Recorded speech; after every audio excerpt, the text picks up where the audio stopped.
یاد داری اولین افسانه سازی را، قصه درس ریاضی را یاد داری؟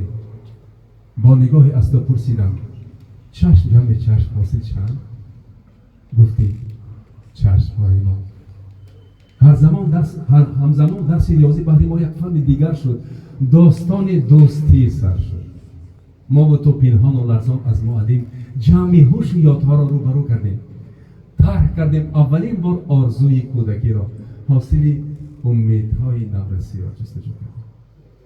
بی سخن ضرب نفسها را به ضرب قلبها تقسیم نمودیم تا صدای را بیابیم، مدعای را بیابیم. تا رقمهای برآوردیم از تگ ریشه و ریشه، در دل و در خاطر هم ریشه ها راندیم، ریشه در اندیشه ها راندیم. های رقم هایی که از قفس های باز کردیم تا رقم های معمای کشای مدل پرواز کنیم.